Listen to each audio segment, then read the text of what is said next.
Franziska von der Recke was born into an era of deep social changes. A time when the tides of history seemed to shift almost imperceptibly, yet dramatically. The year was 1754. In the heart of Prussia, a kingdom that, though often overshadowed by the grandeur of the French Empire or the might of the Austrians, had its own plans for power and influence in Europe. She was the daughter of a noble family, raised in the traditions and responsibilities of the German aristocracy. Her upbringing would be that of refinement, discipline, and a relentless sense of duty, a stark contrast to the world that lay outside the elegant walls of her family's estate. From an early age, Franziska demonstrated a rare intellect, one that would serve her well throughout her life. She was educated not only in the traditional arts and sciences expected of women of her class, literature, music, and languages, but in more practical fields such as diplomacy, statecraft, and the intricacies of military strategy. These were uncommon pursuits for a woman of her time. Yet Franziska was no ordinary noblewoman. She had the sharp mind of a strategist and the political awareness that made her father's estate a hub of intellectual conversation. Many in her family believed that Franziska's talents and intellect would set her apart in the years to come. But few could have foreseen just how far-reaching her influence would ultimately be. Her life would soon take a pivotal turn, one that would intertwine her fate with one of the most formidable military leaders of Europe, Gebhard Leberecht von Blücher. Franziska's early life was one of luxury, but it was not without its trials. Her family's estate, nestled in the Prussian countryside, was a symbol of old-world nobility. Yet it was also a reminder of the precariousness that came with the shifting political tides of Europe.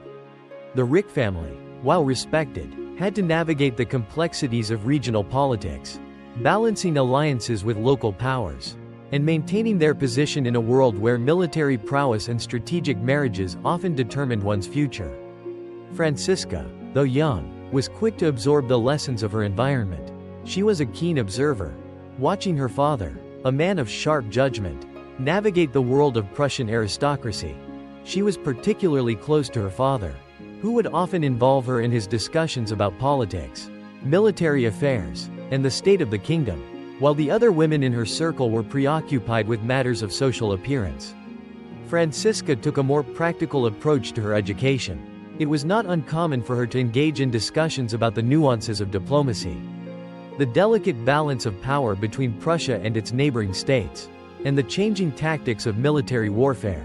By the time Franziska reached her early 20s, she was no longer simply the daughter of a noble family. She had become a confidant to powerful men, her opinions sought after in matters both political and military. This reputation for wisdom and insight would be her ticket to a future she had not yet fully understood. What Franziska did not know, however, was that her true path would come not through her own ambitions but through a man who, though a figure of controversy, would come to rely on her more than anyone else. That man was Gebhard Leberecht von Blücher. Blücher, born in 1742, had already carved a name for himself in Prussian military circles by the time he and Franziska first crossed paths. Unlike Franziska, Blücher's early life had been filled with more turbulent experiences. He was a man of passion, driven by a deep sense of duty, yet often impulsive in his decisions. His military career had been marked by both remarkable victories and frustrating defeats. He was a man of raw energy, fearless in the face of battle but often lacking the strategic calm that distinguished some of his peers. It was in 1774, at a grand ball hosted by one of the aristocratic families of Berlin, where Franziska and Blücher's paths first crossed. At that time, Franziska was already considered a woman of remarkable intellect and beauty, admired in both intellectual and social circles. Blücher, on the other hand, was not yet the famous general he would later become but was well known in military circles for his courage and fierce loyalty to his country. Their initial encounter was not dramatic or charged with the intensity one might expect between two such strong-willed personalities. Rather, it was understated, a conversation at the edge of the ballroom, where they discussed the politics of Europe and the shifting tides of war.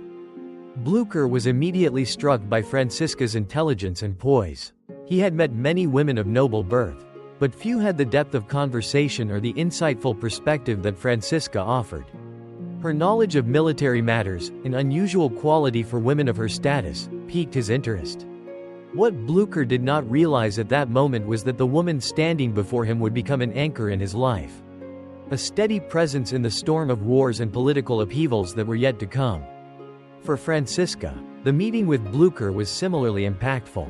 Though she had been raised among influential men, Blücher was different. He was brash, untamed, and full of fire.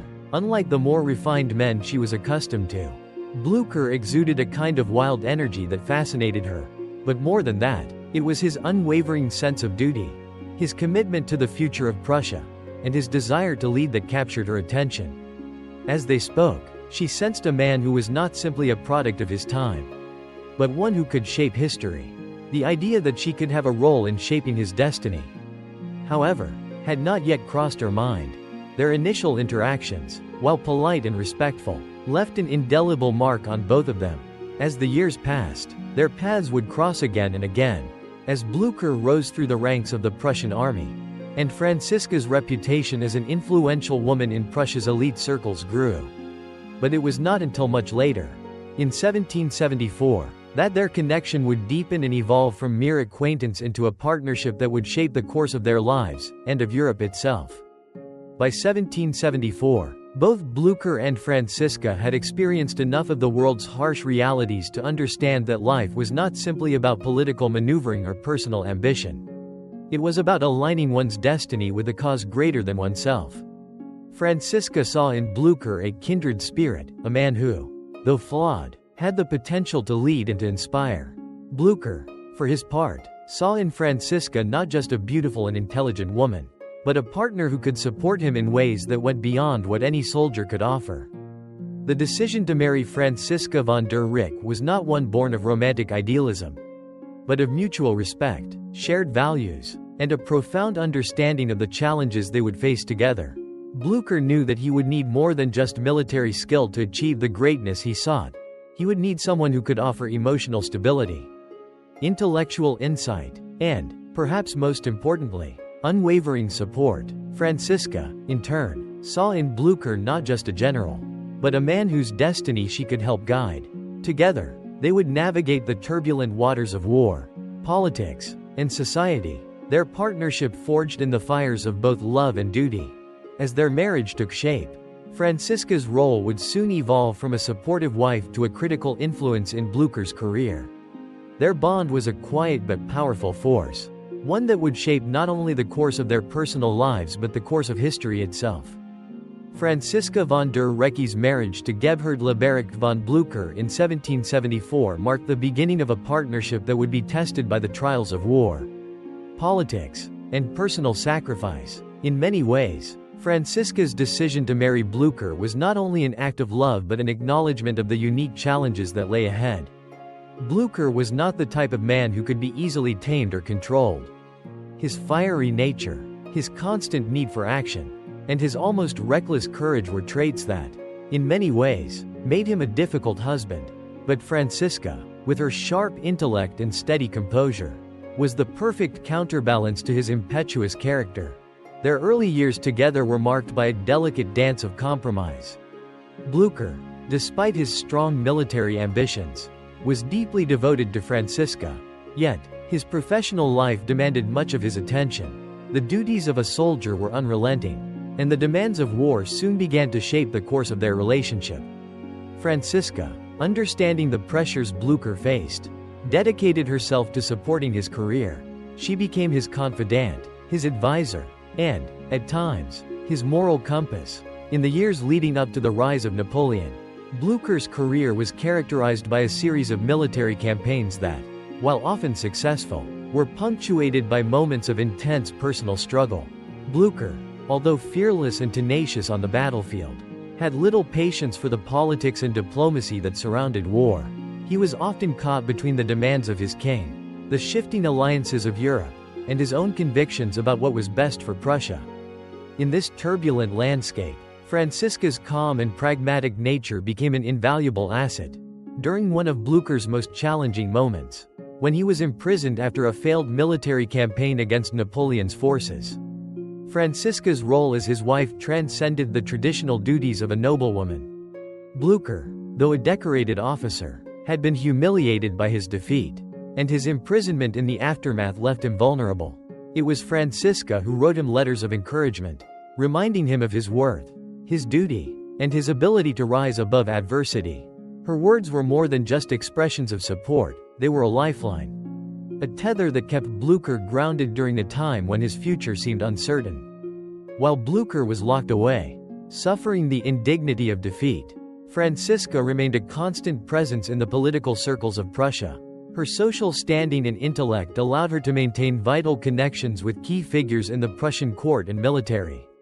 She used these relationships not only to advocate for her husband's release but to subtly shape the political landscape that would later benefit him. Her influence in the court of Frederick William III was not overt, but it was undeniable. She was able to secure the necessary political support for Blücher's return to active service, a move that would prove pivotal in his later successes. Blücher's release from imprisonment marked a turning point in his life, and it was largely due to Franziska's quiet but powerful lobbying that he was reinstated into the Prussian army. But while this marked the beginning of his resurgence, it also marked a shift in their relationship. Blücher, now more determined than ever to regain his honor, was no longer the man he had once been. His focus was unwavering, his energy unrelenting, as he rose to prominence within the Prussian military. Franziska found herself navigating a new role, one that went beyond that of a supportive wife. She had to become a strategic partner, someone who could not only understand the intricacies of military strategy but also provide insight into the political maneuvers that were taking place behind the scenes. Their partnership was not without its challenges. Blücher's rapid rise through the ranks meant that he was often away from home, engaged in military campaigns across Europe. Franziska, ever the pragmatic woman, understood that her role was to keep the home front stable, to manage the estate and ensure the social and political networks that supported Blücher's career remained intact. It was a balancing act, one that required Franziska to maintain a delicate equilibrium between her personal life and the demands of her husband's public career. As the Napoleonic Wars escalated, Blücher found himself at the heart of the battle against Napoleon's growing power. The campaigns were grueling, and the stakes were higher than ever. But through every hardship, Franziska remained a source of strength for him. She would often write to him, sending letters filled with words of encouragement and reminding him of the larger purpose of his mission. In a time when the world seemed to be falling apart around them, Franziska was the steady anchor that kept Blücher grounded. Their letters became the means by which they communicated their hopes, fears, and aspirations. In the absence of direct communication during the chaos of war, these letters became the lifeblood of their relationship. They were more than mere exchanges of information. They were intimate expressions of a shared vision, a shared understanding of the future they both hoped to create. For Blücher, Franziska's letters were a constant reminder of why he fought, for honor, for duty, and for the woman who had stood by him through every trial. But the world was changing, and as Napoleon's influence grew, the pressures on Blücher mounted. Franziska's influence on his career continued to be subtle but profound. She understood the importance of alliances and diplomacy, and her advice became crucial as Blücher sought to navigate the shifting political landscape of Europe. Blücher, for all his military genius, was often a man of action rather than contemplation. Franziska's ability to think strategically and to understand the long-term consequences of decisions gave her a unique role in his life. She was not merely a spectator, she was a partner in every sense of the word. As the war reached its height, Franziska found herself increasingly involved in the discussions about the future of Europe. Her understanding of military strategy and diplomacy allowed her to play a behind-the-scenes role that was crucial to Blücher's success. She had become more than just a supportive wife, she had become an indispensable part of Blücher's inner circle. Her influence was not limited to the domestic sphere, it extended to the political and military realms as well. By 1813, with the Napoleonic Wars in full swing, Franziska's role in Blücher's life had become undeniable. She had helped him rise from the ashes of defeat to become one of the most powerful military leaders in Europe. Their partnership was a testament to the power of quiet strength, intellect, and unwavering support. The year was 1774, and Berlin, the capital of Prussia, was alive with the sounds of grandeur and ambition. The Prussian court was bustling, full of power struggles, political machinations, and cultural sophistication. For a woman like Franziska von der Recke, the city's vibrant social scene was a second home, a world of glittering salons, intellectual gatherings, and aristocratic balls. Yet, despite her prominent status in society, Franziska's mind was often not on the frivolities of high society. Instead, she found herself pondering matters of deeper significance: political affairs, military strategy, and the changing landscape of Europe. In a world dominated by men, her intellectual curiosity and keen insight set her apart from the typical noblewomen of her time. At a ball hosted by the prestigious von Stachau family, a gathering of Berlin's elite had come together to celebrate the wealth and power of Prussia. It was the kind of event where reputations were made and broken, where alliances were solidified, and where young men and women came together to seek approval or favor. The room was filled with dazzling gowns, sharp military uniforms, and the hum of conversation that echoed off the marble walls of the grand hall. Among the guests that evening was a man who would become a central figure in Franziska's life, a man whose presence, while unassuming at first, would soon become inextricably linked to her fate. Gebhard Leberecht von Blücher had only recently begun to gain recognition in Prussian military circles. He was a soldier through and through, known more for his boldness on the battlefield than for his courtly manners or intellectual accomplishments. With his tall frame, rugged features, and intense, almost brooding demeanor, Blücher was hardly the type to attract attention at such a refined gathering. Yet, there was something magnetic about him, something that made people take notice despite his lack of polished social grace. Blücher, though well acquainted with the world of military strategy and war, was a relative newcomer to the salons and social gatherings of Berlin. His career had largely kept him away from the courtly intrigue that consumed much of Prussian aristocracy. He was a man whose world revolved around discipline, duty, and the harsh realities of military life. However, the Prussian court was a place where connections were made, and Blücher knew that if he were to advance in his career, he needed the right allies. This ball, in the heart of Berlin's aristocracy, was a prime opportunity. Franziska was, as always, at the center of the intellectual discussions. Dressed in a gown of subtle elegance, her presence was commanding, not because she sought attention, but because of her inherent grace and intellect.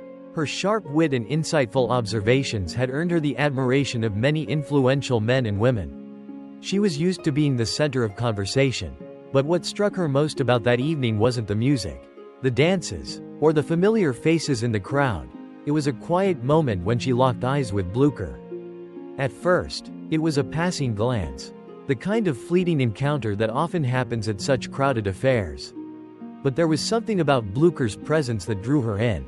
Unlike the other men she knew, who spoke of politics with the flourish of courtly men, Blücher's gaze was steady, intense, and unyielding. He was a man of few words, and his silence spoke volumes. Franziska, ever the keen observer, noted the way he stood slightly apart from the crowd, his broad shoulders set in a way that suggested both confidence and a certain restlessness. It was only after the initial exchange of pleasantries that they found themselves drawn into conversation. Blücher had been speaking with a group of military officers, but his attention had drifted to Franziska, who was engaged in a discussion about the shifting alliances in Europe and the growing tensions between Prussia and France. She had just expressed an opinion on the importance of military alliances when Blücher, with his characteristic directness, interrupted. "Forgive me, madam, but you are most astute," he said, his voice deep, tinged with the heavy accent of a soldier accustomed to command rather than courtly discourse. "If I may be so bold, I believe you are right. It is not enough to rely solely on the strength of the army. We must also understand the forces at play beyond the battlefield." Franziska was taken aback by the suddenness of his comment. Few men in her circle spoke with such conviction, and fewer still did so with such a palpable understanding of the military dynamics she had been discussing. His words were blunt, but they struck a chord with her. She saw in him not just a soldier, but a man who understood the deeper intricacies of power and strategy. Their conversation quickly shifted from abstract political theory to more personal matters. Blücher, though not one for small talk, was candid with Franziska. He spoke of his experiences in the army, of battles fought and lost, of the harsh realities of life on the front lines. There was a rawness to his words, a stark contrast to the more polished conversations she was used to. It was clear to Franziska that Blücher was not a man interested in social niceties. He was a man shaped by his experiences. Someone who had lived through the kind of hardship most people only read about in history books. Despite the differences in their backgrounds, Franziska, the well-educated daughter of a noble family, and Blücher, the battle-hardened soldier, it didn't take long for them to find common ground. Both had a deep interest in the fate of Prussia. Both had a desire to see their country thrive in an increasingly volatile Europe. But more than that, both were people driven by an unshakable sense of duty. For Franziska, there was something about Blücher that stood out. His determination, his fearlessness, and his uncompromising dedication to his country were qualities that resonated with her. She had always admired strength and conviction in others. But there was something uniquely magnetic about Blücher. He was not just a man of strength, he was a man who, despite his rough exterior, possessed a deep understanding of the world around him. There was an intellectual depth beneath the surface of his military persona that Franziska found intriguing.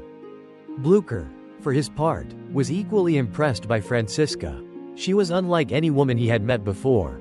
Her beauty, though evident, was not the first thing that caught his attention. It was her intelligence, her insight into the complexities of European politics, and her ability to discuss military strategy with such clarity.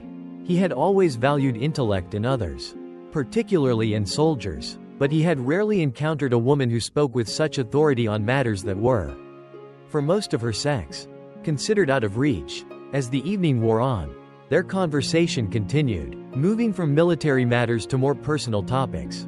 Blücher spoke of his childhood, of the trials he had faced as a young soldier, and of his early experiences in the Prussian army.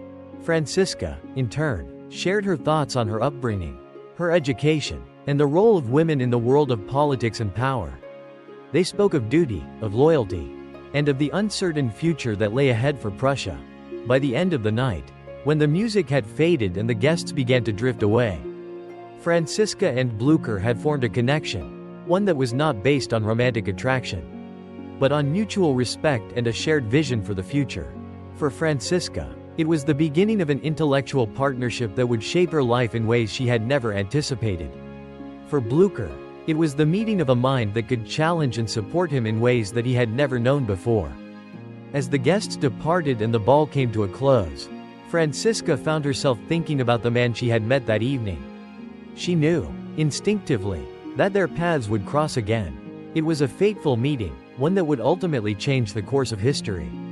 The quiet but powerful connection that had begun that night would grow into a partnership that would shape the future of Prussia. And Franziska von der Recke would become not just Blücher's wife but his most trusted ally, guiding him through the tumultuous years to come. After that fateful evening in 1774, when Franziska von der Recke and Gebhard Leberecht von Blücher first crossed paths, their relationship slowly began to take shape, driven not by fleeting passion but by a deep and mutual respect. They continued to meet on occasion at social gatherings, discussing matters of politics, war, and philosophy. Over time, Blücher began to see in Franziska not just an intelligent woman with a sharp mind, but a true partner, one whose intellect, strength, and steadfastness would become indispensable to his future. Franziska, for her part, found herself captivated by Blücher's single-minded determination, his commitment to duty, and the raw energy that seemed to radiate from him. Despite his rough exterior and blunt manners, there was a gentleness in his heart, a love for his country and a deep devotion to those he cared for. As they spent more time together, Franziska found herself drawn into a partnership that went beyond the intellectual exchange they had initially shared. Soon, what had begun as an intellectual companionship blossomed into something deeper. Franziska, who had always been accustomed to choosing her own path in life, saw in Blücher a man of courage, a man whose faults only made him more real, more human. He was not a perfect man, but he was a man whose devotion to his country and his values resonated deeply with her. She admired his unwavering resolve in the face of adversity and his refusal to bow to the whims of others. Qualities that would serve him well in the years to come. Blücher, though no stranger to women and courtship, was not a man given to romantic idealism. He valued loyalty and duty above all else. And he saw in Franziska a woman whose values aligned with his own. She was no fragile noblewoman concerned only with the superficial trappings of power. She was a woman of substance. Someone who understood the stakes of war and the intricacies of politics.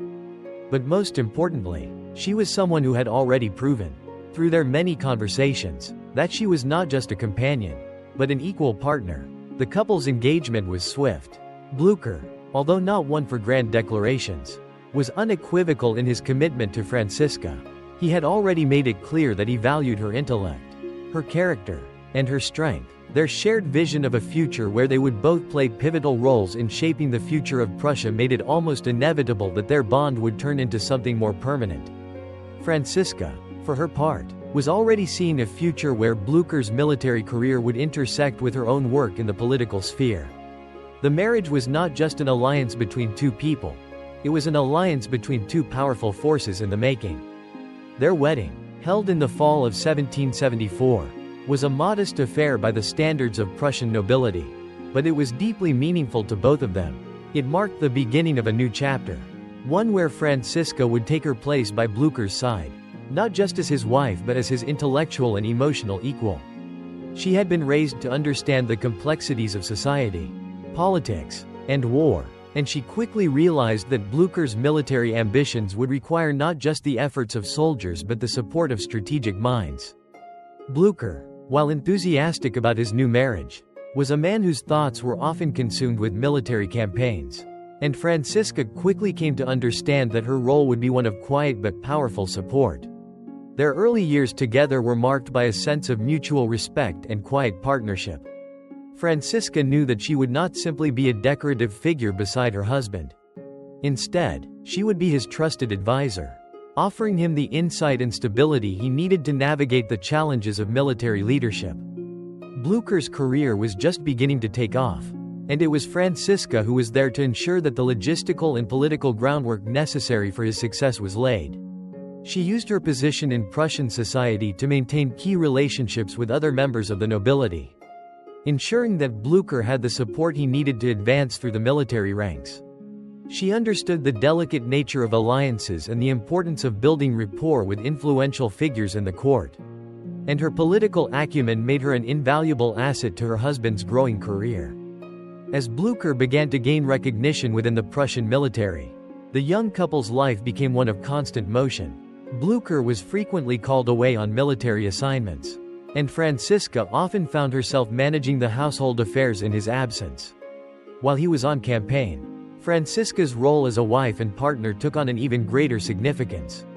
She wrote him letters of encouragement, sharing news from the court and offering her thoughts on the strategic and political developments unfolding in Europe. The letters they exchanged during these times became a vital part of their relationship. Blücher, who was often too consumed by the demands of his military duties to reflect deeply on the broader political context, would rely on Franziska's insights to keep him informed. Franziska, in turn, would take comfort in writing to Blücher, knowing that she was helping guide him as he made difficult decisions. These letters became more than mere correspondence, they were lifelines, keeping their connection strong despite the physical distance between them. During these early years, Franziska's political and diplomatic role became even more apparent. She was often called upon to help navigate the shifting alliances between Prussia, Austria, and France, all of which were becoming increasingly important as the European landscape began to change. While Blücher was focused on his military career, Franziska became a central figure in the political machinations of Prussia's elite. She understood that to ensure Blücher's success, she had to maintain the delicate balance of power within the court, working behind the scenes to secure the necessary political support for his rise. But it was not all political maneuvering. Franziska and Blücher's personal bond continued to deepen. Despite the distance that sometimes separated them, they had created a partnership based on mutual respect and a shared vision for the future. Franziska understood Blücher's dreams and ambitions, and Blücher came to rely on Franziska for the clarity and perspective that she could offer. In their early years together, they navigated the complexities of military life and courtly politics, forging a relationship that would prove to be one of the most formidable partnerships of the era. Their love was not one of passionate declarations or grand gestures.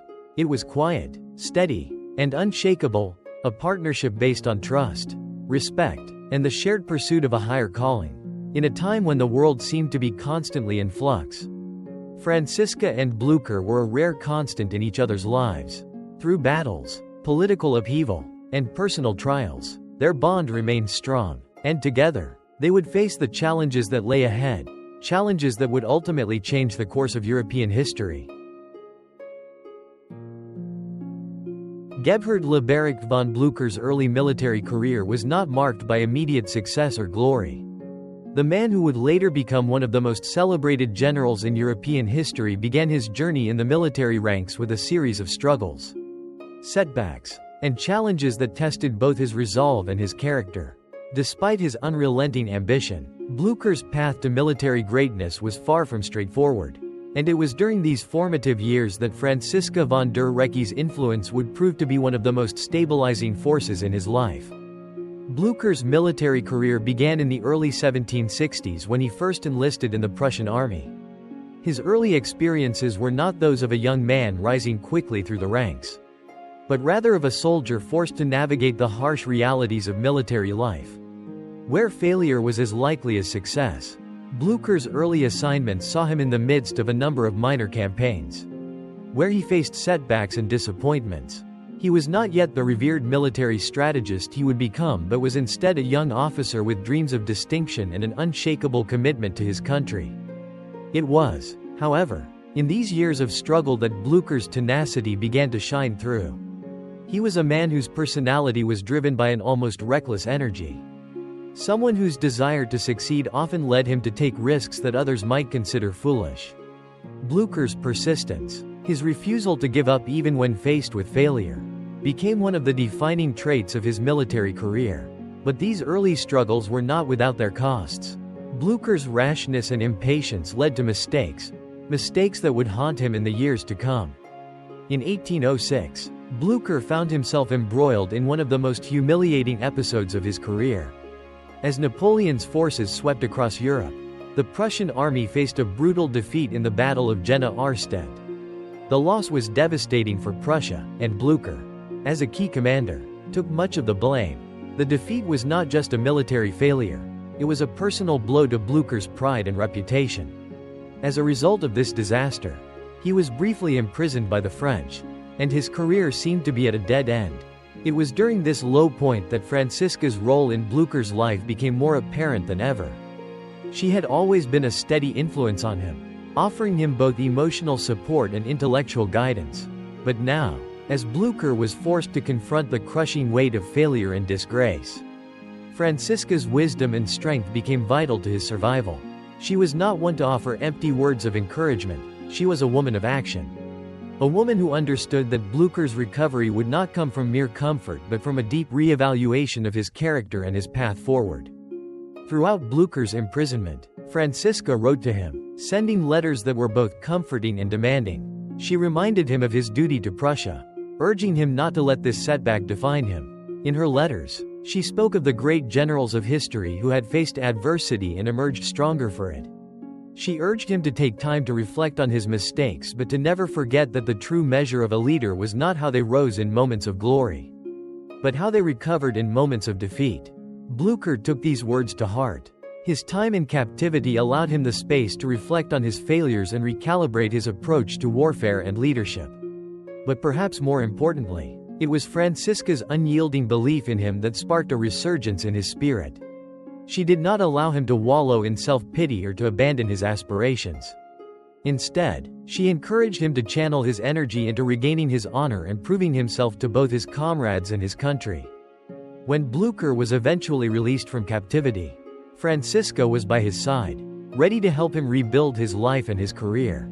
She understood that the path ahead would be difficult and fraught with obstacles.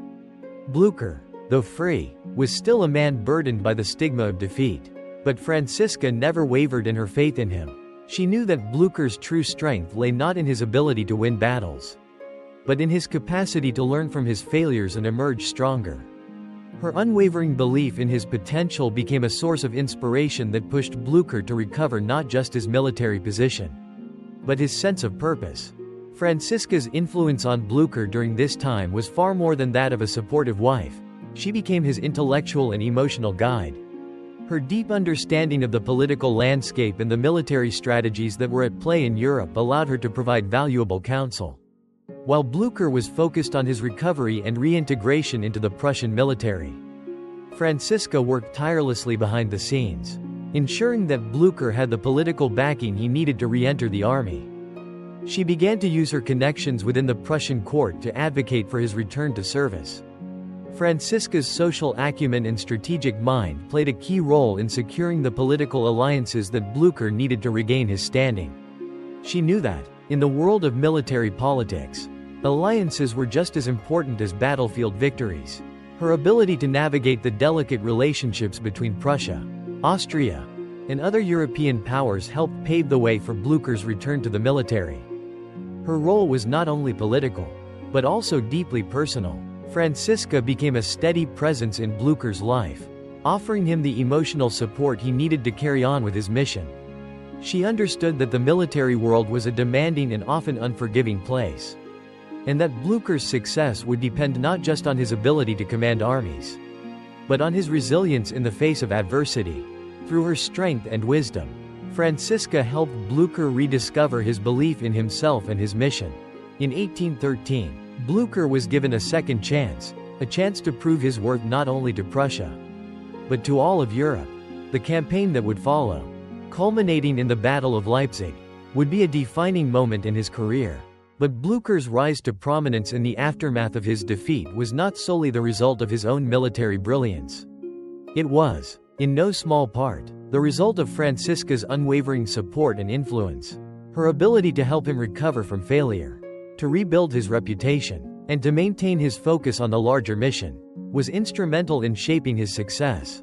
As Blücher stood on the precipice of his military resurgence, Franziska remained by his side, her influence quietly guiding him through the complex web of military strategy and politics. She understood that the world was changing, that the balance of power in Europe was shifting, and that Blücher's role in that future was far from guaranteed. But she also knew that the strength of their partnership, rooted in mutual respect, trust, and unwavering loyalty, would be the foundation of Blücher's future victories. Through the trials of his early military struggles, Franziska's influence had been a constant, a force that kept Blücher focused on the larger picture. Without her steady presence and guidance, it is impossible to say whether Blücher would have risen to the prominence he would eventually achieve.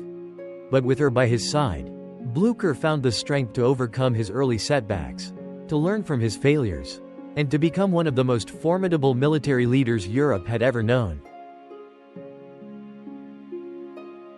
By 1813, Gebhard Leberecht von Blücher had overcome the darkest period of his career, and his resurgence was nothing short of extraordinary. From the ashes of his humiliating defeat at Jena Arstedt in 1806, he had rebuilt himself into a symbol of resilience, determination, and unwavering loyalty to Prussia. What had once seemed like a career doomed to obscurity was now rapidly ascending. And at the heart of this rise was Franziska von der Recke, his intellectual equal, his emotional anchor, and his greatest supporter. Blücher's return to the Prussian army after his release from French captivity was not a simple affair. He was no longer a young, unknown officer fighting for recognition. He was a man with a reputation to rebuild. A reputation scarred by the bitter defeat that had nearly ended his career. Yet, Blücher's fierce resolve and ability to learn from his past failures were key to his remarkable comeback. It was Franziska's steady influence that helped him focus on the long-term vision, to see past the fleeting setbacks and keep his eyes fixed on his ultimate goal, restoring Prussia's honor and achieving victory against the ever-present threat of Napoleon. Their partnership, now deeply forged in the crucible of war and politics, would become the foundation of Blücher's growing success. Franziska, more than anyone, understood that Blücher's military genius lay not just in his audacity and courage, but in his ability to inspire those around him. He was a man whose personal example, his refusal to quit, his dogged determination, had a profound effect on his soldiers. Blücher's leadership was infectious, a beacon of hope in the midst of Prussia's darkest hours. It was during the spring of 1813, with Europe on the brink of chaos and Napoleon's grip on power seemingly unshakable, that Blücher would begin to rise again. The Sixth Coalition, a military alliance of European powers united against Napoleon, had formed, and Prussia, under the leadership of King Frederick William III, was eager to regain its lost stature. Blücher was entrusted with the command of Prussian forces in the upcoming campaigns. And this marked the beginning of his transformation from an officer in disgrace to a hero of his country. Franziska, as always, was at his side. She was not a woman to sit idly by while her husband fought on the front lines. Instead, she played a vital role in supporting Blücher from behind the scenes. She used her position in the Prussian court and the military circles to rally support for Blücher's campaigns. She knew that success on the battlefield was not just about commanding armies, it was also about forging alliances, building political capital, and ensuring that Blücher had the resources and manpower he needed to succeed. As Blücher led his forces in battle after battle, his military strategy was tested in ways he had never experienced before. But with Franziska's guidance and the support of his army, he proved time and again that he was capable of leading Prussia back to glory. The Battle of Leipzig in 1813 was perhaps the most defining moment of Blücher's military career. Known as the Battle of Nations, it was a brutal and decisive clash between the Sixth Coalition and Napoleon's forces. For Blücher, it was not only a battle for Prussia's future but a chance to prove to the world, and to himself, that he was the leader he had always aspired to be. The victory at Leipzig was a turning point, a clear demonstration of Blücher's military brilliance. His forces, working in tandem with those of the Austrian and Russian armies, forced Napoleon to retreat. For the first time, Napoleon's dominance in Europe seemed to be slipping. Blücher's success at Leipzig earned him widespread acclaim and recognition across Europe. He was no longer the disgraced officer of the previous decade, he was now a hero of Prussia. A man whose name would be forever associated with the defeat of the most powerful man in Europe. However, even in the face of his newfound fame, Blücher's success was not solely the result of his military genius. His rise was the culmination of years of hard work, determination, and, most importantly, Franziska's unwavering belief in him.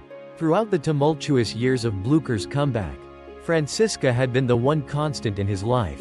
She had provided him with the intellectual and emotional support he needed to face his challenges. And she had never wavered in her confidence that he could overcome any obstacle. Franziska's influence was visible in the way Blücher approached his leadership. She had helped him develop a strategic mindset, one that combined both intellectual depth and battlefield bravado. In the months following Leipzig, Blücher's reputation continued to grow. His military campaigns across Europe saw him winning victory after victory, securing Prussia's position within the Sixth Coalition and strengthening the country's role in the defeat of Napoleon. Blücher's successes in battle, from the crucial battles of Katzbach and Laon to his final triumph at the Battle of Waterloo, cemented his place in history as one of the greatest military commanders of the 19th century.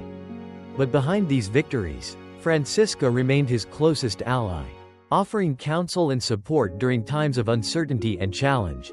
Though Blücher was lauded as a hero, he never lost sight of the fact that his success was not his alone. He knew that without Franziska's influence, her ability to guide him both intellectually and emotionally, he would not have been able to rise from the ashes of his early defeats. Their partnership was not one of simple companionship, it was a shared mission, a joint effort to restore Prussia's glory.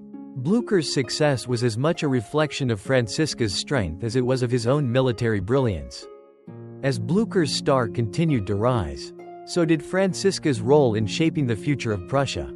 Her social and political savvy, her ability to navigate the complexities of Prussian court life, and her deep understanding of the military strategies that underpinned Blücher's campaigns made her an indispensable figure in the political and military circles of Europe. While Blücher was on the battlefield, Franziska was in the halls of power, ensuring that his successes were celebrated and that his name was held in the highest regard. By the time Blücher returned to Berlin after his victorious campaigns, he was a man transformed, no longer a soldier in disgrace. Blücher was now a national hero, celebrated by the people of Prussia and by the world. The king, the court, and the military all hailed his name as that of a man who had single-handedly turned the tide of war in Prussia's favor. Yet, even in the glow of this newfound glory, Blücher knew that none of this would have been possible without Franziska. She had been there at every step, supporting him in ways that no one else could, helping him navigate the complexities of both the battlefield and the political arena. Together, Franziska and Blücher had achieved what seemed impossible. From the depths of military defeat to the heights of victory, their partnership had not only shaped their own lives but had changed the course of history. Blücher was now firmly established as one of Europe's greatest generals, and Franziska was recognized as a woman whose intellect, strength, and strategic mind had played an essential role in his success. And as the future loomed before them, they knew that together they could face whatever challenges the world might throw their way. Their partnership, forged through struggle and triumph, would continue to endure as one of the most remarkable alliances in the annals of military and political history. The Napoleonic Wars, which had gripped Europe for over a decade, were a time of monumental upheaval, not only for the kingdoms and empires engaged in the conflict but also for the families whose lives were intertwined with the military and political fates of nations. For Gebhard Leberecht von Blücher and his wife Franziska von der Recke, the wars would shape not only their personal lives but also their legacy. By the time Blücher had risen to prominence, Napoleon Bonaparte's empire had spread its shadow across much of Europe. Napoleon's successes on the battlefield were legendary, and his power seemed unassailable. However, as the years went by and Napoleon's ambitions stretched ever further, Europe's monarchs and generals began to realize that their only hope for survival lay in cooperation. The Sixth Coalition, a collection of Britain, Russia, Prussia, Spain, and several other European powers, was formed to challenge Napoleon's supremacy. For Blücher, this was a call to arms. And once again, Franziska stood steadfastly by his side, providing him with the support and guidance that had helped him rise from the ashes of his earlier failures. The Napoleonic Wars were far from being a simple matter of military tactics. They were deeply intertwined with political maneuvering, diplomacy, and the necessity of securing alliances. It was in these matters that Franziska's intellect and influence proved indispensable. Despite Blücher's growing fame and military successes, the toll of war on their family was significant. Blücher was often away for long stretches, commanding troops in various campaigns across Europe. From the Battle of Leipzig in 1813 to the final confrontation at Waterloo in 1815. During these years, Franziska faced the weight of both personal and national responsibility. As Blücher fought in the bloodied fields of Europe, she remained behind, overseeing not just the management of their estates but also navigating the volatile political landscape that followed in the wake of Napoleon's devastating conquests. Franziska's role in Blücher's success was not just one of advice and counsel. She understood that the domestic front was just as crucial to the success of the Prussian military machine. The well-being of soldiers depended not just on victory in battle but on the stability of the home front, the morale of the people, the ability to provide for the soldiers, and the cohesion of the nobility and court. Blücher's victories on the battlefield were made possible by the quiet support of Franziska's leadership behind the scenes. She kept in touch with influential figures in the Prussian court, ensuring that Blücher received the political and military support he needed to continue his campaigns. As the years passed, Franziska's responsibilities became ever more complex. She did not have the luxury of waiting for Blücher's return to manage their affairs. As Prussia's military focus shifted from one theater to another, Franziska took on a role that was not just that of a general's wife, but that of a political figure in her own right. She was a mediator, a strategist, and a liaison between Blücher and the political forces in Berlin. Her position as the wife of one of Prussia's greatest generals gave her access to the corridors of power, and she used it to ensure that Blücher's position was secured, even in his absence. But the toll of the war was not solely political or logistical, it was personal as well. Franziska's correspondence with Blücher during these years reveals the emotional weight of their separation. The letters they exchanged were filled with longing, with reassurances that they would endure. Franziska understood the brutal demands of war, and though she never expressed it openly, she often bore the heavy burden of knowing that each battle, each campaign, could be Blücher's last. Still, she remained resolute, her belief in her husband unwavering. Their letters were a source of strength for both of them, and it was through these letters that Franziska's support for Blücher remained constant. Even when the physical distance between them seemed vast, Franziska, though often far from the battlefield, was in many ways the emotional heart of the Blücher family's war efforts. She had witnessed the toll that the wars had taken on Blücher, his growing weariness, the strain on his health, and the emotional weight of each victory that came at such a high cost. In her letters, Franziska often reminded Blücher of his strengths, of the importance of staying grounded, and of the sacrifices that lay ahead. She knew, as well as anyone, that the glory of victory would be tempered by the personal toll it took on their lives. In Berlin, Franziska worked tirelessly to keep their estates running smoothly and to ensure that their home remained a beacon of stability amidst the chaos of war. She managed their finances, arranged for the care of their property, and worked to maintain the political connections that would ensure Blücher's continued success. But it was not just the external challenges that demanded her attention, it was the internal toll the war took on her own heart. Her love for Blücher was deep, and as much as she knew he was doing what was necessary for the survival of Prussia, it was not without personal sacrifice.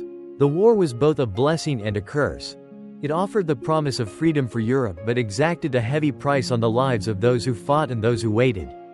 Despite these challenges, Franziska remained a constant source of emotional support for Blücher.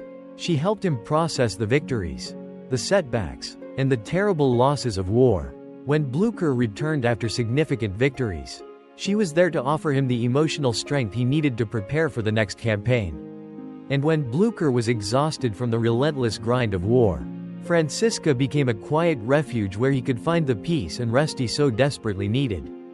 But as the wars dragged on and Napoleon's empire crumbled, the strain on both Franziska and Blücher grew more intense. In the final years of the Napoleonic Wars, as the Battle of Waterloo loomed on the horizon, Blücher found himself at the crossroads of his career.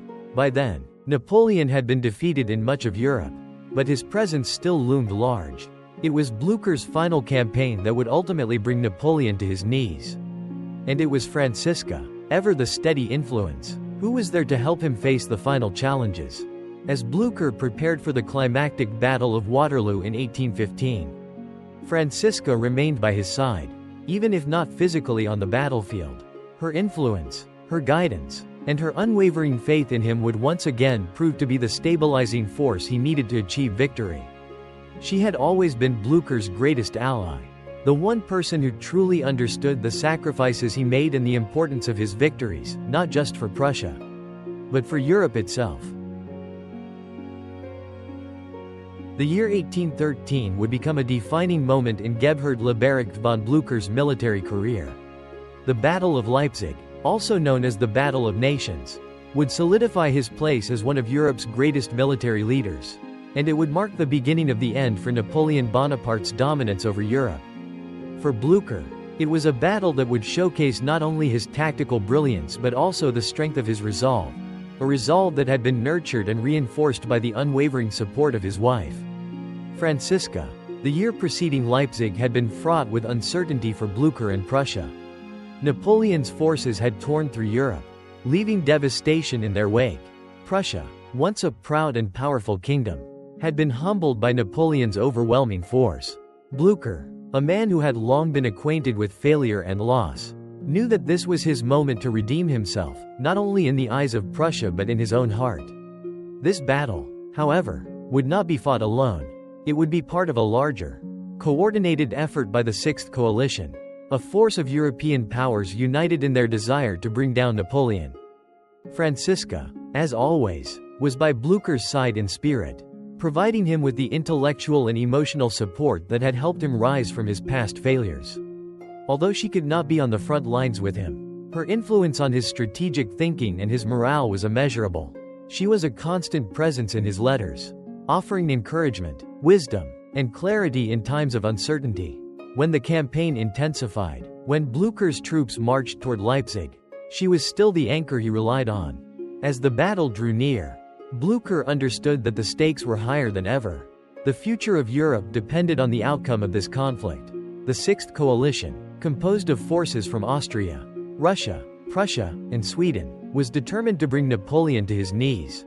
But the French emperor was no easy adversary. Napoleon's army was well-trained, battle-hardened, and led by one of the most brilliant military minds in history. Blücher, however, had one advantage: his own tenacity. An unyielding spirit that refused to accept defeat. It was this quality, more than any military strategy or skill, that would make him an invaluable leader in this war. Blücher's forces arrived at Leipzig in mid-October 1813, and the scene that greeted them was one of chaos and intensity.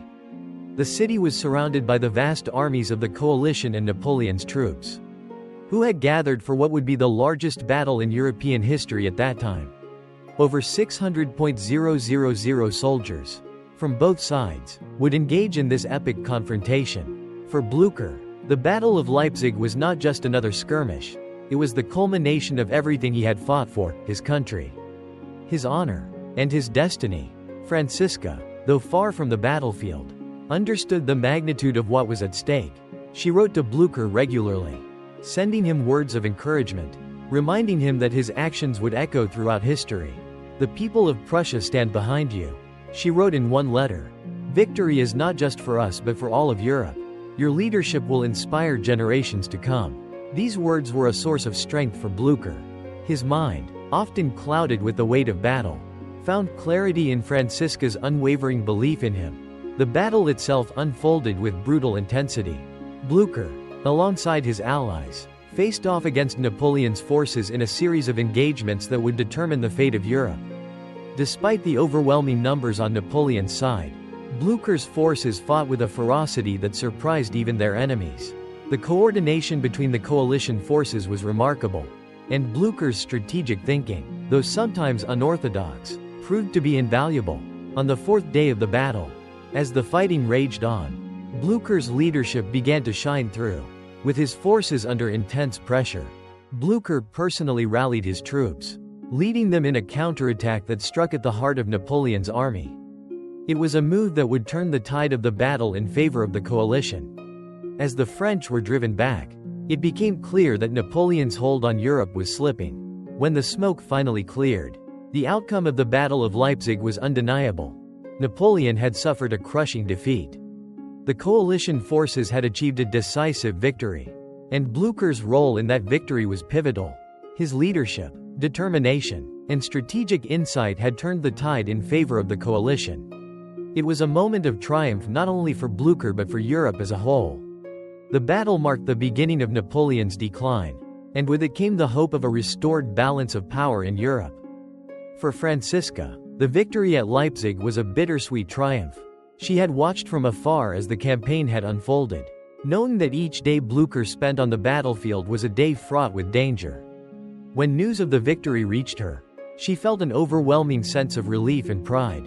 But she also knew that the battle was far from over. Napoleon was still a formidable adversary, and the path to his final defeat would be long and difficult. But for the moment, the taste of victory was sweet, and Blücher's place in history was secured. In the aftermath of the battle, Blücher's reputation soared. He returned to Prussia as a hero, hailed by his countrymen as a symbol of resilience and strength. But Blücher was not one to rest on his laurels.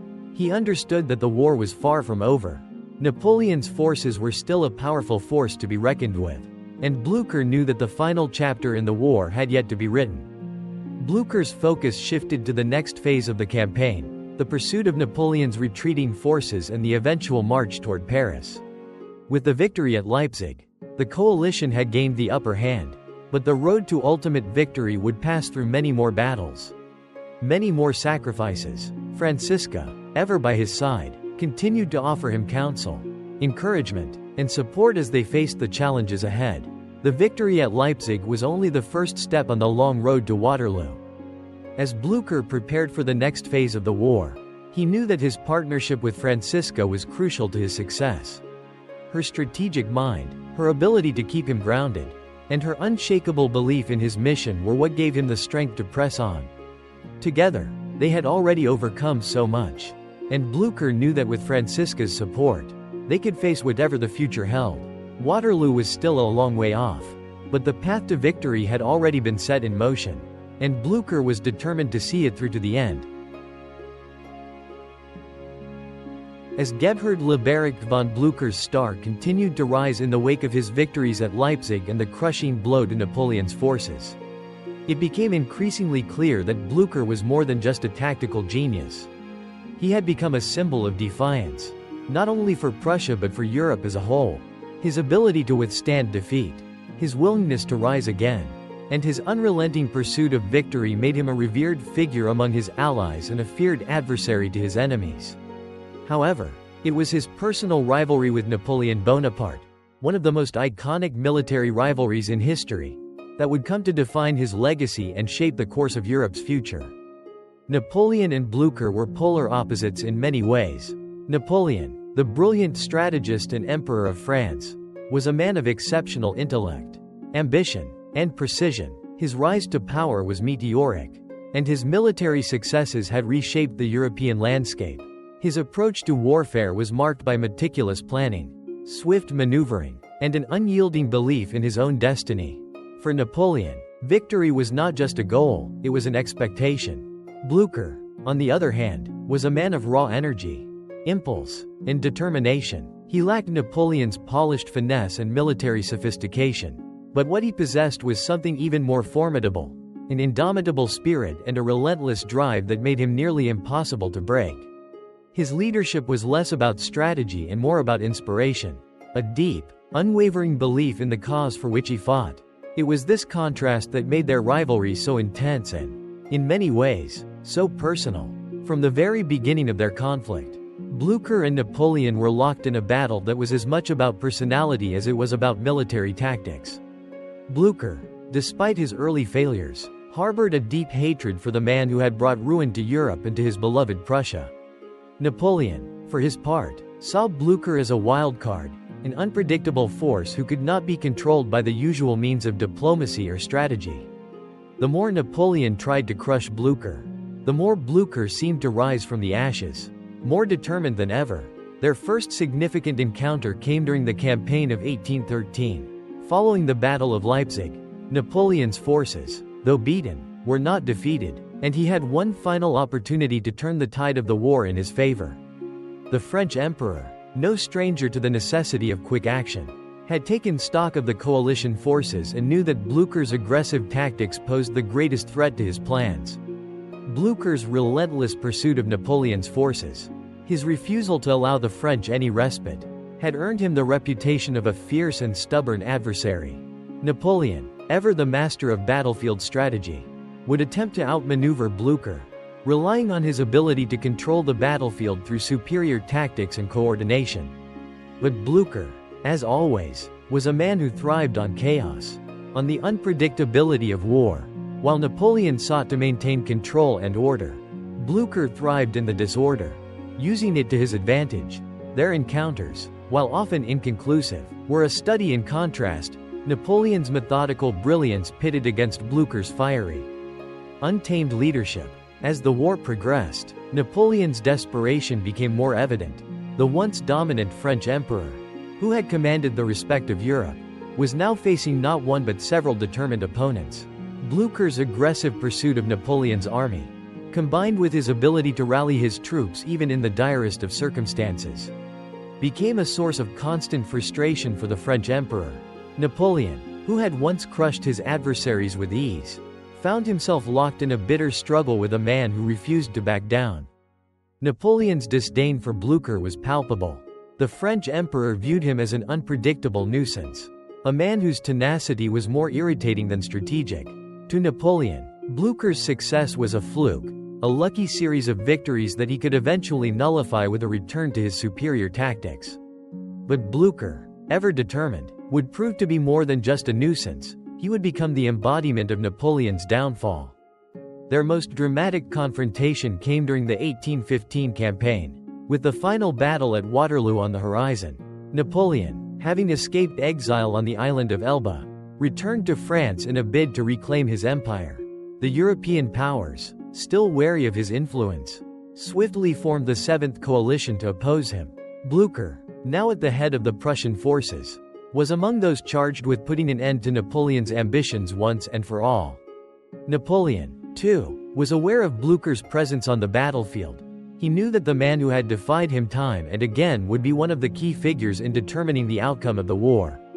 At Waterloo, Blücher's forces played a crucial role in the defeat of Napoleon, while the Duke of Wellington's British forces engaged Napoleon's army head-on. Blücher's Prussian troops, having been delayed by earlier engagements, arrived just in time to turn the tide of battle. Their timely intervention, which came in the form of a coordinated assault on Napoleon's right flank, broke the French lines and ultimately sealed Napoleon's fate. It was a victory that was as much about Blücher's personal animosity toward Napoleon as it was about military strategy. The bitter rivalry between the two men had come to a head in this decisive moment. And Blücher's role in Napoleon's final defeat was the culmination of years of struggle, determination, and defiance, as Napoleon was forced to abdicate once more and exiled to the island of St. Helena. Blücher's victory was celebrated as the moment that had brought an end to the Napoleonic era. For Blücher, the victory was not only a military triumph, it was personal. It was the culmination of a lifelong rivalry with a man who had once seemed invincible. Blücher had faced down Napoleon on the battlefield, defied his superior tactics, and emerged victorious. It was a victory that secured Blücher's place in history, not just as a soldier, but as the man who had played a key role in the defeat of one of the most powerful figures in European history. But despite their rivalry, Blücher knew that Napoleon's genius could not be denied. The French emperor had been a formidable adversary, and Blücher had gained a deep respect for his military prowess. Their rivalry had been one of the great military duels of the 19th century. And while Blücher had triumphed, he never forgot the challenges Napoleon had posed. It was a rivalry marked by a deep respect for each other's abilities, even as they fought to the death. For Franziska, watching her husband face off against Napoleon was an emotional journey. She had always believed in Blücher's strength, but to see him go head-to-head with the emperor, to witness the culmination of their years of struggle, was a moment of bittersweet triumph. The final defeat of Napoleon at Waterloo was not just a victory for Europe, it was a victory for her husband. The man who had defied all odds to achieve what many thought impossible. Blücher's rivalry with Napoleon had defined his career, but it had also shaped his legacy. In the end, it was not just his victories on the battlefield that would be remembered, but his refusal to ever give in, to ever accept defeat. That would make him one of the most revered military figures in history. The year was 1815, and Europe was on the precipice of a new era. Napoleon Bonaparte, who had once seemed invincible, had returned from exile on the island of Elba. His presence once again cast a long shadow over the continent, and the alliances formed in the aftermath of his previous defeat were now put to the test. The Seventh Coalition, an alliance of European powers including Britain, Prussia, Austria, and the Netherlands, moved swiftly to oppose Napoleon's resurgence. For the leaders of the coalition, this would be the final confrontation, the moment where the balance of power in Europe would be decided. But for Gebhard Leberecht von Blücher, the stakes were even higher.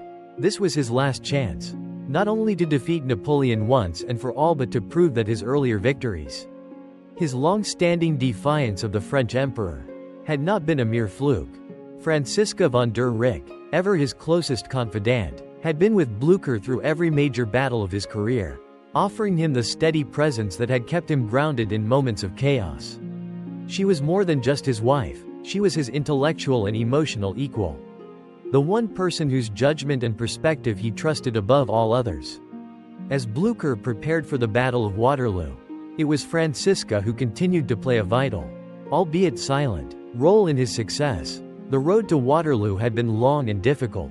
After the Battle of Leipzig in 1813, where Blücher had achieved a decisive victory over Napoleon's forces, the coalition began its push toward Paris. Napoleon's retreat from Germany had signaled that the end of his reign was near. But his escape from Elba and the subsequent return to power had thrown everything into chaos once more. Blücher, though an aging man of 73, remained determined to finish what he had started. He had endured setbacks and defeats. Yet with each failure, he had only become more resilient, more dedicated to the cause of defeating Napoleon for good. In the weeks leading up to Waterloo, Blücher's forces, part of the larger coalition army, had been engaged in a series of skirmishes with Napoleon's troops. The French emperor, who had amassed a formidable army, was preparing for a final, decisive confrontation. Blücher, knowing that this would be the end of Napoleon's reign or the beginning of a new nightmare for Europe, threw himself into the preparations for battle. His soldiers, many of whom had fought alongside him in previous campaigns, looked to him for inspiration. He was a man of unparalleled tenacity, and his leadership on the battlefield was a beacon of hope for the coalition forces. But beyond his military brilliance, it was Franziska who had been the steadying force behind his determination. Franziska's role in the campaign was less public but equally important. While Blücher focused on the logistics of war, commanding his troops, coordinating with the Duke of Wellington, and preparing for the final confrontation, Franziska remained in the background, providing him with the emotional and intellectual support he needed. Her letters, filled with encouragement, wisdom, and love, were a source of solace for Blücher as he prepared for what would be the defining battle of his life. Even in the midst of war, Franziska had a way of bringing clarity to the confusion, reminding him of the larger purpose behind the conflict. In her words, Blücher found the strength to keep going, the resolve to face the uncertainty of the battlefield with confidence. Blücher's relationship with Napoleon had always been one of mutual respect and bitter rivalry. The two men, though fundamentally different in personality, had clashed on more than one occasion, each seeking to prove his superiority. Napoleon, with his methodical and often overwhelming military strategies, had been a constant adversary for Blücher. But Blücher, in his own unique way, had been just as much of a challenge for Napoleon. Blücher was unyielding, often disregarding traditional tactics in favor of sheer force and determination. He was unpredictable, a wild card that Napoleon could never quite control. As the days before the Battle of Waterloo passed, Blücher, still haunted by the memory of his past defeats and failures, focused on the task at hand. His forces, though exhausted from the previous engagements, were ready to face Napoleon's army once again. But the fear of losing was never far from his mind. And it was here, in these quiet moments of doubt, that Franziska's influence became most apparent. Through her letters, Franziska reminded him that victory was not the sole measure of success. It was the commitment to a cause, the fight for freedom and the preservation of Europe's future, that mattered most. In the days leading up to the battle, Blücher found moments of peace in the knowledge that Franziska was behind him, offering him the strength and clarity he needed to see the campaign through. Though she could not be by his side on the battlefield, she was present in his thoughts, in every decision he made. As the coalition army, under the command of Wellington and Blücher, moved into position outside the village of Waterloo, the anticipation was palpable. Napoleon, with his characteristic confidence, believed that he could once again defeat the combined forces of Europe. But Blücher, despite his age, was resolute. This time, the outcome would be different. This time, Europe's fate would be sealed. The Battle of Waterloo unfolded with the kind of chaos and bloodshed that had come to define the Napoleonic Wars. The French army, though numerically superior, was facing a coalition of forces that were united in their purpose. The battle was fierce, with both sides suffering heavy casualties. But as the day wore on and the French forces began to falter, it was Blücher's timely arrival with his Prussian troops that turned the tide of the battle. Wellington's forces had been locked in a fierce struggle with Napoleon's army. But it was Blücher's intervention that sealed Napoleon's fate. As the Prussian forces arrived on the battlefield, Napoleon's lines were broken. The French emperor, who had so often been the one to dictate the terms of battle, found himself on the defensive. His forces, exhausted and demoralized, began to retreat. It was Blücher, with his characteristic relentless pursuit, who ensured that Napoleon's defeat was complete. The French emperor's hopes of reclaiming his empire were dashed, and the fate of Europe was forever changed. Franziska, though far from the front lines, was intimately involved in the victory. Her unwavering support for Blücher throughout the campaign, her letters, and her counsel had played an immeasurable role in his ability to face the challenges of the battle. When the news of Napoleon's defeat reached her, it was a moment of triumph, but also of reflection. She knew that this victory was not just the result of Blücher's leadership on the battlefield, but of the quiet, steadfast influence she had provided him over the years. She had been the anchor that kept him grounded, the voice of reason when the weight of the war seemed unbearable. Without her, Blücher's success would not have been as complete. The victory at Waterloo marked the end of Napoleon's reign and the beginning of a new era for Europe. Blücher, now hailed as a hero, had fulfilled his destiny. He had been a key player in the defeat of the man who had once threatened to reshape Europe in his own image. For Franziska, it was the culmination of years of struggle, sacrifice, and devotion. Together, they had faced the greatest challenges of their lives and emerged victorious. But despite the public celebrations and the accolades that followed, Blücher and Franziska knew that their victory was not just a personal one, it was a victory for Europe. The world had changed, and with it, the future of their homeland. The defeat of Napoleon had restored the balance of power in Europe, and the influence of the coalition, led by figures like Blücher and Wellington, would shape the future of the continent for generations to come. As the celebrations of victory faded, Blücher and Franziska looked to the future with a sense of fulfillment. They had fought for the greater good, and in doing so, had secured their place in history. The legacy of their partnership, built on a foundation of mutual respect, unwavering loyalty, and shared purpose, would be remembered as one of the most powerful alliances in European history. The year following the Battle of Waterloo brought about a period of reflection for both Gebhard Leberecht von Blücher and Franziska von der Recke. The defeat of Napoleon had irrevocably changed the political landscape of Europe, and for the Prussian hero, it marked the culmination of his life's work.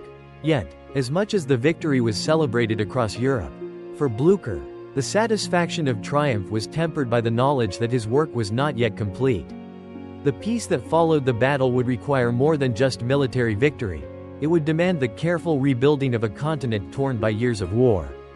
For Blücher, the aftermath of Waterloo was a moment to reflect on the cost of his success. The triumph of the coalition had come at a high price. The battlefield at Waterloo, like many others before it, had been a place of immense human suffering, where the sacrifices of soldiers and the loss of life could not be undone by a single victory. It was in these quiet moments of reflection that Franziska's role in Blücher's life became even more crucial. While others celebrated the military success, it was Franziska who remained by his side, helping him navigate the emotional and intellectual challenges of the post-war world. Franziska, as always, was the steadying influence in Blücher's life.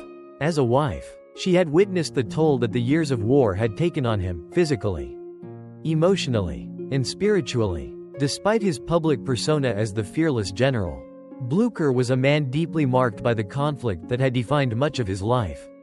The victory at Waterloo had been a personal triumph for him, but it had also been a reminder of the long road he had traveled. The years of struggle, defeat, and eventual victory had left scars on Blücher's soul, and in the aftermath of Waterloo, it was Franziska who helped him process these emotions. For Franziska, this period was not one of celebration but of quiet pride. She had always been a woman of action, a woman whose strength was rooted not in grand gestures, but in the small, consistent ways she had supported Blücher through every trial. She had known the pain of seeing her husband face hardship and failure, and she had been there to help him rise from those depths. Waterloo was no different, though the world hailed Blücher as a hero. Franziska knew that her husband's greatest battle was not fought on the battlefield, it was fought within himself. She understood that Blücher's greatest strength was not his ability to command armies, but his capacity for resilience, his refusal to succumb to despair even when the world seemed to be falling apart. And it was her presence, her unwavering faith in him, that had helped him carry on through those darkest moments. As Blücher returned to Berlin in the wake of the victory at Waterloo, he was welcomed as a national hero. The streets were lined with cheering crowds, and the King of Prussia himself bestowed honors upon him. The victory was not just a military success, it was a victory for the nation. For Prussia, which had endured so much during Napoleon's reign, Blücher's name became synonymous with national pride and honor. But for Blücher, the accolades and the fame were fleeting. He knew that the real work of rebuilding Europe, of restoring peace and stability. Lay ahead, the world was changing rapidly, and Blücher's role in shaping that future was far from over. Franziska, ever the strategist, understood that the post-war period would require a delicate balance of diplomacy and leadership. Though her husband's military prowess had brought him fame, it was her intellect, her understanding of the complexities of European politics, that would help ensure Blücher's place in the new European order. Franziska's ability to navigate the intricacies of court politics, her deep understanding of the alliances that had formed during the war, and her ability to influence those in power made her an invaluable partner to Blücher as they worked together to shape the future. While Blücher received recognition for his role in the defeat of Napoleon, it was Franziska who worked behind the scenes to ensure that Prussia would benefit from the peace that followed. She was instrumental in maintaining diplomatic relations with the other powers of Europe, particularly with Britain, Austria, and Russia. The Congress of Vienna, which sought to reshape Europe in the aftermath of Napoleon's defeat, was a political minefield, and Franziska's keen diplomatic skills helped Blücher navigate the complexities of this new world. She understood that the future of Prussia depended not just on military success, but on maintaining a strong political presence in the new order. In the years that followed, Blücher's role in Prussian politics grew even more important. He was appointed to various military and governmental positions, and his influence extended beyond the battlefield. But as much as he thrived in these new roles, he never lost sight of the cost of his victories. The scars of war, both physical and emotional, were evident. Blücher's health began to decline, and it became clear that the years of constant battle had taken their toll. Yet even in these later years, Franziska remained his constant companion. She cared for him in ways that went beyond the duties of a wife. She became his caretaker, his advisor, and his emotional anchor. Their relationship, forged in the fires of war and strengthened by the trials of their shared journey, was one of deep mutual respect and affection. Franziska had never sought the spotlight, and she was not one to revel in the public accolades that Blücher received. Instead, she focused on their shared goals, the rebuilding of Europe and the restoration of peace and stability. She understood that Blücher's legacy was not just about military triumphs, but about the way he had shaped the future of Europe. He had fought not just for Prussia, but for the freedom of the continent, and it was Franziska who helped ensure that his contributions were remembered. As the years passed and Blücher's health continued to decline, it became clear that the time for rest had arrived. The war was over, and Europe was rebuilding. The peace that Blücher had fought for was fragile, but it was real, and in that peace, Blücher found a sense of closure. He had accomplished what he had set out to do. He had defeated Napoleon and ensured that Europe would never again fall under the domination of a single, tyrannical ruler. In his final years, Blücher often reflected on the path that had brought him to this point. He knew that his legacy would be defined not by the battles he had won, but by the people who had supported him along the way. And at the heart of that legacy was Franziska. Without her, he knew, he could not have achieved what he had. She had been his strength, his guide, and his greatest ally. Their partnership had been the cornerstone of his success. Franziska, for her part, had no regrets. She had stood by Blücher through the darkest moments of his life. And together, they had forged a legacy that would endure long after their time. She had never sought fame or glory for herself. Her joy had come from knowing that she had played an integral part in shaping the world of their time. And as Blücher's health continued to fail, she remained by his side, as steadfast and loyal as ever, offering him the comfort and love that had always been the foundation of their relationship. When Blücher passed away in 1819, it was not just the end of an era for Prussia, but for Europe. The man who had stood as a symbol of defiance and resilience had left an indelible mark on history. His victories in the Napoleonic Wars, his leadership, and his unwavering dedication to his country had shaped the Europe of the future. But it was Franziska's quiet, steadfast support that had made those victories possible. She was the unsung hero of his success, and her legacy, though not as widely celebrated, was no less significant. In the years that followed, Franziska continued to live quietly, content in the knowledge that she had helped shape the world of her time. She had been more than just a wife, she had been Blücher's partner, confidant, and closest advisor. Together, They had faced down the greatest challenges of their lives and emerged victorious. And in the quiet moments of her life after Blücher's death, Franziska knew that the legacy of their partnership would live on, etched into the history of Europe forever. In the years following the Battle of Waterloo, a period of peace settled over Europe. The long, exhausting conflict that had ravaged the continent had finally ended, and with Napoleon's defeat, there was hope that a new, more stable European order could emerge. For Gebhard Leberecht von Blücher and his wife Franziska von der Recke. This peace marked the beginning of a different kind of struggle, one that was less about battles and more about legacy, personal health, and the weight of the years they had both lived. Blücher, now in his early 70s, had been a man forged in the fires of war. His body, once strong and resilient, was showing signs of the toll those years had taken. The years of relentless military campaigns, harsh winters, and long marches had left deep marks on him. His health had been deteriorating steadily in the aftermath of his triumphs. What had once been an iron will, unyielding in the face of adversity, was now encumbered by the reality of aging. Yet despite his physical decline, his spirit remained indomitable. He still carried the weight of the victories he had won, the battles he had fought, and the honor he had restored to Prussia and Europe. But now, more than ever, Blücher depended on the quiet support of his wife, Franziska. Franziska had always been a woman of inner strength. Throughout the long years of war, she had weathered the storms of uncertainty, offering her unwavering support to Blücher in times of hardship. But now, as her husband grew older, she found herself not just as his partner but as his primary caregiver.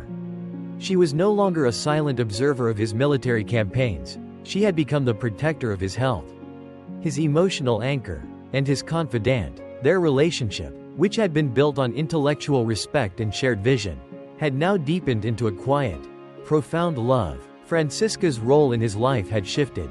No longer the young wife navigating the tumultuous currents of war, she was now the patient, nurturing figure who had lived through their victories and losses, and who remained steadfast as Blücher faced the inevitable decline that comes with age. The couple's home, which had once been filled with the bustling noise of military strategy and the urgency of war, had now grown quieter. The harsh, frenetic energy of the battlefield was replaced with the stillness of everyday life. Franziska kept the estate running, managing the household affairs and ensuring that their social circle remained intact. Yet her days were increasingly marked by the concern for Blücher's health. She arranged for medical care, overseeing treatments, and tirelessly attending to his every need. Blücher's once towering frame, full of energy and determination, now seemed frail in the face of old age, and it pained Franziska to see him struggle. But despite the physical limitations that came with age, Blücher was still a man who clung to his sense of purpose. Even as his body grew weaker, his mind remained sharp. He continued to read, to write, and to reflect on the events that had shaped Europe and his own life. He would often speak to Franziska about his thoughts on the future of Prussia, the shifting alliances in Europe, and the political developments of the time. Though his body failed him, his mind never ceased to be active. Franziska, as always, was there to listen, to provide insight, and to help him navigate the quiet moments of reflection that had now become his life. But as the years wore on, it became clear that time was running out. Blücher's health continued to decline, and Franziska, though always strong, began to feel the weight of his illness. She had witnessed the toll that the Napoleonic Wars had taken on her husband. But now it was the toll of old age that threatened to take him from her. It was a quiet, slow decline, one that Franziska could neither hasten nor halt. She remained by his side, offering comfort and solace, but the inevitability of his passing hung in the air like a shadow.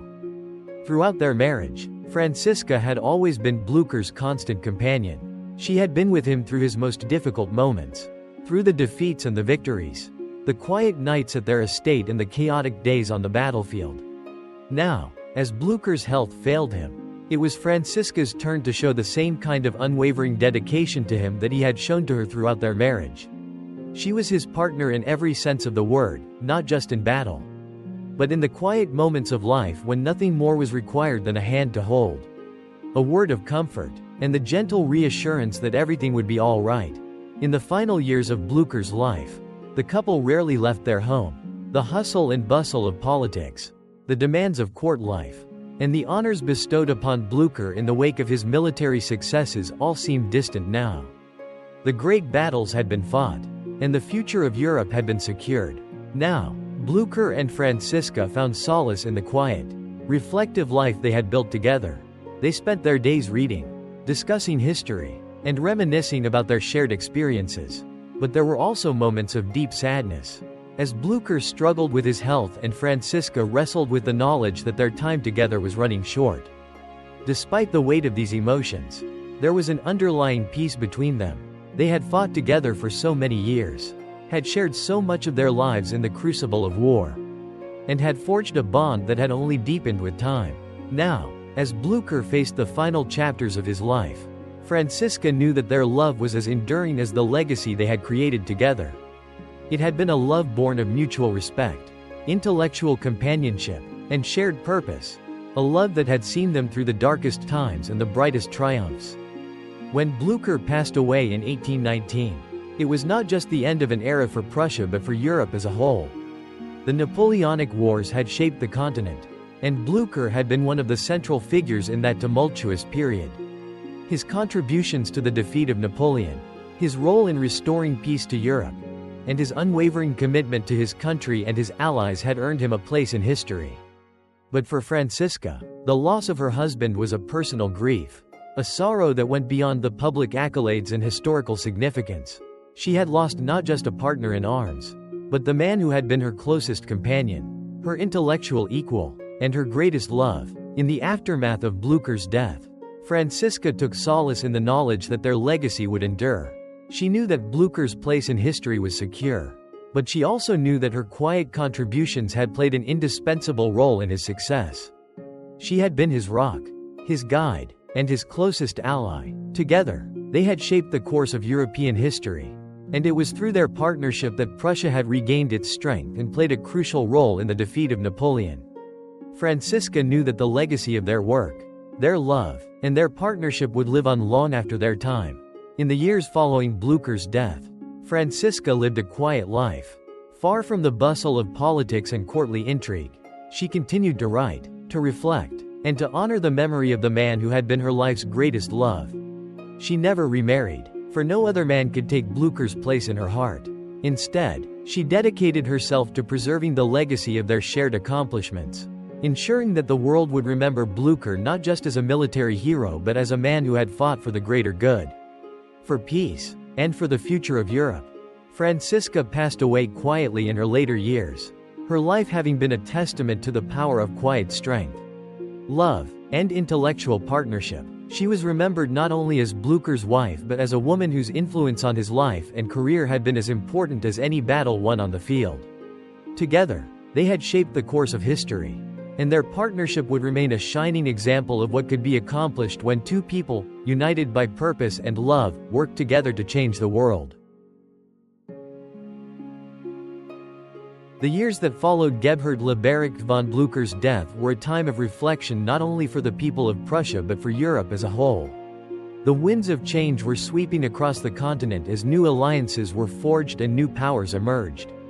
But even as the political landscape evolved, the legacy of those who had shaped Europe during the Napoleonic Wars continued to echo through history. Blücher's name would forever be synonymous with the defeat of Napoleon, his victories in the Battle of Leipzig, his unrelenting pursuit of Napoleon's forces, and his role in the decisive Battle of Waterloo marked him as one of the greatest military leaders of the 19th century. His leadership, strategic brilliance, and resilience in the face of adversity were qualities that ensured his place in the annals of history. However, Blücher's legacy was not his alone.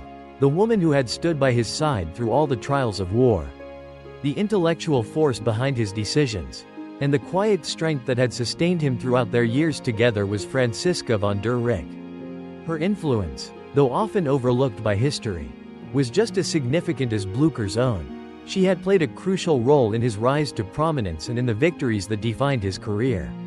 While Blücher led armies into battle, it was Franziska who managed the home front, who supported him through the darkest moments of his career, and who provided the counsel and intellectual stimulation that kept his mind sharp.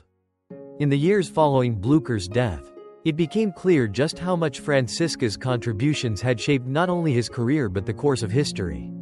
Her quiet influence on his decisions, her ability to navigate the complexities of politics and diplomacy, and her unwavering belief in the cause they fought for had made all the difference. Franziska had been the anchor in Blücher's storm, the intellectual partner who had kept him grounded, and the emotional support that had seen him through the most difficult moments of his life. Franziska's legacy, though not as publicly celebrated, endured long after her death. Historians began to recognize the depth of her impact on the success of her husband's campaigns. She had not only played an essential role in the military and political strategies that guided Blücher's decisions, but she had also shaped the public narrative that surrounded his name. She had used her intelligence and social standing to ensure that Blücher's victories were acknowledged and celebrated, securing his place in history as one of Europe's great military leaders. But Franziska's influence went beyond the realm of war and politics. She had been a trailblazer for women of her time, a woman who had defied the traditional constraints placed on her gender to shape the future of Europe. She had used her intellect, her diplomatic savvy, and her position in society to influence the course of events at a time when women were often relegated to the sidelines of history. Her quiet but powerful influence had helped to change the way women were viewed in the context of political and military life. She had proven that a woman, even in the midst of war, could be an intellectual equal to the greatest minds of her time. In the years that followed Blücher's death, the world moved on. The political landscape of Europe continued to shift as new leaders rose to power and new challenges emerged. Yet the legacy of the Napoleonic Wars, and of the men and women who had shaped the outcome of that tumultuous period, remained. Blücher's victories at Leipzig and Waterloo, his role in the defeat of Napoleon, and his unwavering commitment to his country would be celebrated for generations to come. And at the heart of that legacy, though often hidden from view, was the influence of Franziska von der Recke. In Prussia, a nation still recovering from the devastation of the Napoleonic Wars, Blücher's name remained a symbol of national pride. His statue stood proudly in the heart of Berlin, a reminder of his courage and his role in restoring Prussia's power. But even as the country honored his military victories, there was a growing recognition of the role Franziska had played in those triumphs. The political and military circles that had once been dominated by men began to acknowledge that it had been the intellectual partnership between Blücher and Franziska that had propelled Prussia to victory. Her contributions were finally being recognized as integral to the success of Blücher's campaigns. Franziska's legacy also found its way into the cultural fabric of Europe.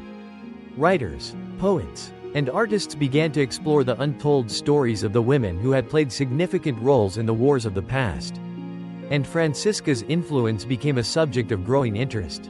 Her life was seen not just as a footnote to Blücher's career but as a testament to the power of partnership, intellect, and quiet strength. Her ability to balance the demands of being a wife, a political advisor, and a woman of influence in her own right made her a role model for future generations. In the final years of her life, Franziska was content in the knowledge that her partnership with Blücher had changed the course of history. Their shared vision, their mutual respect, and their unwavering dedication to the cause they had fought for had left a legacy that would endure long after their time. She never sought fame or recognition for herself. Her joy had always come from the success of their shared goals. The knowledge that together they had shaped the future of Europe.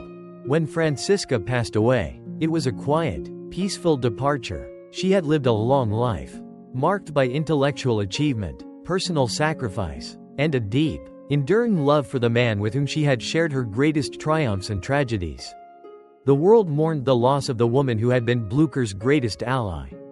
But they also celebrated her as a symbol of the unsung contributions of women throughout history.